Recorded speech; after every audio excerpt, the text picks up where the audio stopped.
Hello, everyone, and welcome back to Module 1, an overview of life coaching. For this particular section, I would like for you to reference two materials, one being your course manual, and you can also reference the PowerPoint presentations that are located in the Moodle forum.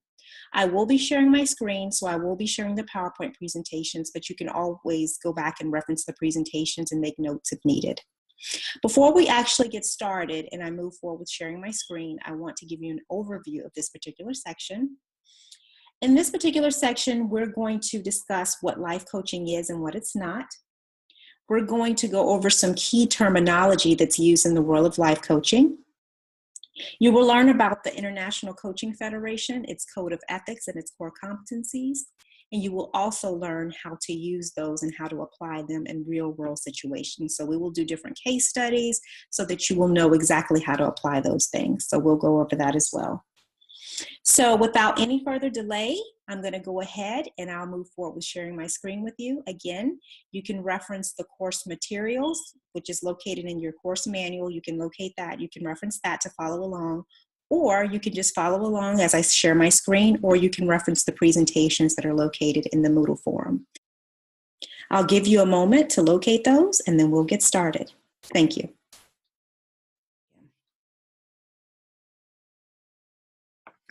Okay, welcome back. We are live. You should see the PowerPoint presentation, Manifest Theological Institute, Life Coaching, Transforming Dreams into Realities. In a moment, we'll get started. I will switch over to screen show view so you can see the full screen. Again, there are two materials that you should have handy. You can have the course manual with you that you received, as well as you can have the PowerPoint presentations. If you have them printed out or something, you can make notes as we follow along, or you could just follow along on my screen and take notes. So whichever works best for you. I'm going to go ahead and switch over to full view. Okay, you should be able to see my screen here. All right, let's get started. So, as a part of this module, as I mentioned, we're going to talk about what is life coaching, what is life coaching not. We're going to go over some key terminology as the International Coaching Federation. We're going to go over code of ethics and core competencies. There's also some additional terminology that's in your book. You can read that, review that on your own leisure time, but I'm just going to give some make some high-level points for some of the specific things that you're going to be tested on in the class, and those things being, as I mentioned, the International Coaching Federation, the Code of Ethics, and the core competency. So we'll go over that. We'll also speak to the definition of coaching. You will want to make sure that you make note of this definition as it falls under the International Coaching Federation and not a definition that you find on Wikipedia, because that, again, is going to be something that you're tested on. So you want to make sure that you're using the correct definition as you for testing purposes. All right, so let's go ahead. Next slide. Okay, so again, this is just a overview again of what we're going to review in the class. Distinguish between what life coaching is and what it is not. Understanding the meaning of some of the key terminology.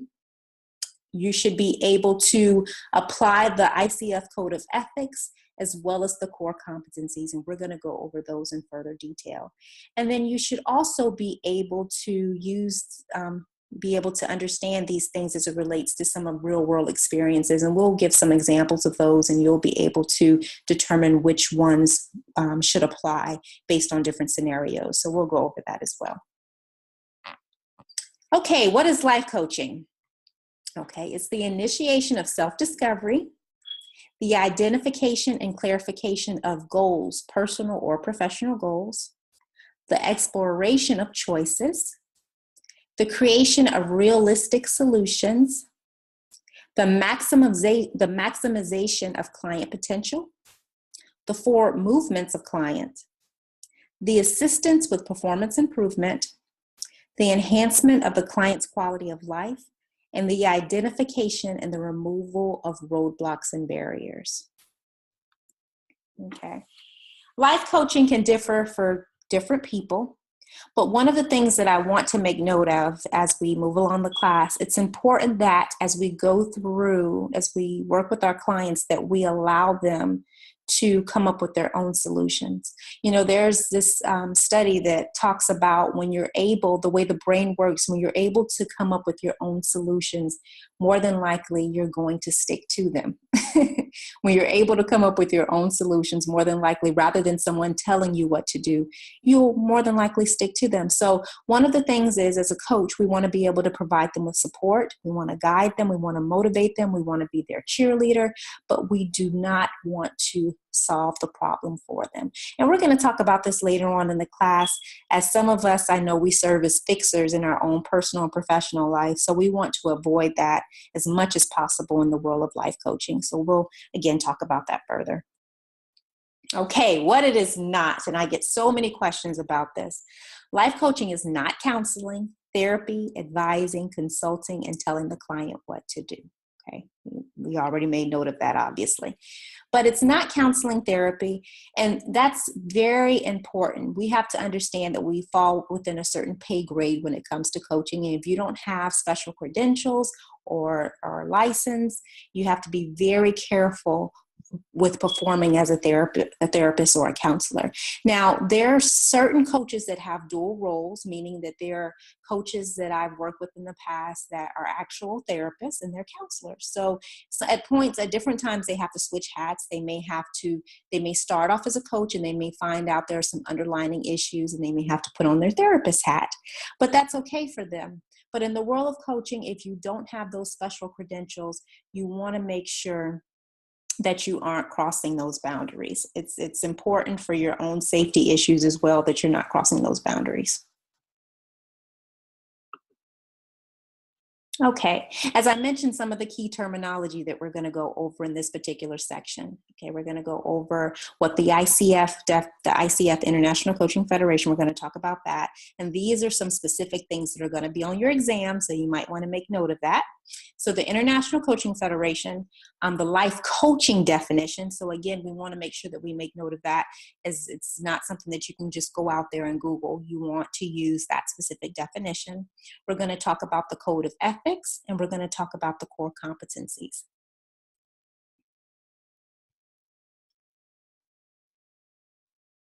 Okay, what is the International Coaching Federation, the ICF? Okay, it's a nonprofit organization that represents personal and business coaches. So in a nutshell, they've tried to put in place some different regulations to support coaches in this particular arena, and different things as it relates to integrity, morals, values. They've tried to put different regulations in place that coaches should govern. They also offer different certifications and different special credentials. If at any point someone wants to go further in their career, whether it's like corporate type of coaching, they offer other credentialing and certifications as well. So that's, in a nutshell, that's what the ICF is. Okay, so what is coaching? And this is the actual ICF definition. That's a bit of a typo there, so it shouldn't be IFC. It should be ICF. It's about partnering with clients in a thought-provoking and creative process that inspires them to maximize their personal and professional potential. Okay, so that's the ICF definition. On the exam, that's the definition that we want to make sure that we use. We want to make sure that we make note of this so we can use this on the exam. Okay, code of ethics. So code of ethics refers to the principles, the integrities, the moral codes, and values that fall under the ICF. It's very important, as the ICF has tried to create some different regulations to help govern you as you perform your duties and your roles and responsibilities within your coaching practice. So they've created, again, different codes to make sure that you meet those regulations. So we'll talk about that further. Core competencies. There are actually 4 categories, and there are 11 core competencies. They're the skills and approaches as defined under the International Coaching Federation, and we will go through those in further detail in a moment. These are just the code of ethics again, the principles, integrities, moral codes, and values. The core competencies. Okay, we have 4 categories, as I mentioned: setting the foundation, co-creating the relationship, communicating effectively, and facilitating learning and results. Now we're going to step through each of those. And again, there are 11 core competencies. There are 4 categories, and the core competencies fall under these categories. Okay, the first category, setting the foundation. The 2 core competencies, meeting ethical guidelines and standards, and establishing the coaching agreement. Okay, what is meeting ethical guidelines and standards? Making sure you operate within conduct. So as we talked about earlier, what is coaching and what it's not. Making sure you're not acting as a therapist or a counselor. Okay, that's very, very important that you're making sure that you disclose any information to the client, any special credentialing. And if you don't hold that specific credentialing, making sure that you're operating within guidelines that a coach should operate in. So that's what meeting ethical guidelines and standards is. Establishing the coaching agreement. Okay, this is similar to a contract, but we call it an agreement. So it's outlining everything as it relates to the coaching relationship. So what the roles and responsibilities are, is it for the coach? What are the roles and responsibilities for the client? It also outlines specifics on the logistics of coaching. So whether you're meeting in an office, whether you're meeting by phone, whether you're meeting via like a webcast or like a Skype type of platform, the actual fees in coaching. So the actual fees, if it's an hourly rate, if it's a program rate, you're outlining that. Any specific scheduling. So are we meeting bi-weekly? Are we meeting monthly? All of this is included in the actual agreement, and you're required to sign off on it as a coach, and the client is also required to sign off on it. So that's very important that that's done. Okay, co-creating the relationship, establishing trust and intimacy with the client. So it's important that you always provide the client with a warm welcome, letting them know that they have a safe space with you to be able to share information with you. So from the very beginning, you're building trust, you're building intimacy, you're building a rapport with them, and you're doing this throughout the coach-client relationship. Okay, coaching presence. Again, it's about employing a style that is open, flexible, and confident when you're working with a client. Okay, communicating effectively. You have active listening, powerful questions, and direct communication. Active listening is your ability to actually focus when you're working with a client. So you're giving them your undivided attention. You're not thinking about, okay, I have to go pick my clothes up from the cleaners, or when is my next appointment? You're giving them your undivided attention during that coaching session. And we will go through specifics as it relates to active listening further in the class. Okay, powerful questioning. These are open-ended questions, so it's not allowing the client to give a simple yes/no answer. So for example, instead of asking, do you like your job, which in reply, they would probably say yes or no, tell me, why don't you like your job? So again, it's requiring them to give more information to you. So we'll do specific activities as it relates to powerful questioning, but again, it's open-ended, not allowing them to just give a simple yes or no response. They have to be able to give further information. Okay, direct communication, being able to communicate effectively during your coaching sessions. Okay, that's what that speaks to. So this is all surrounded around communication, active listening, powerful questioning, and direct communication.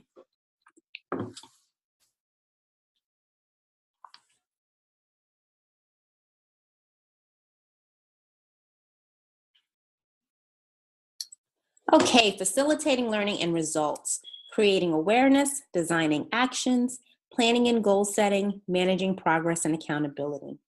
Creating awareness, your ability to integrate and accurately evaluate multiple sources of information and to make interpretations that help the client to gain awareness, thereby achieving agreed upon results. So it's really being able to, again, hone in on what the client is saying and being able to kind of think outside of the box and helping them to discover new thoughts, beliefs, perceptions, emotions, moods, and really helping them to take action.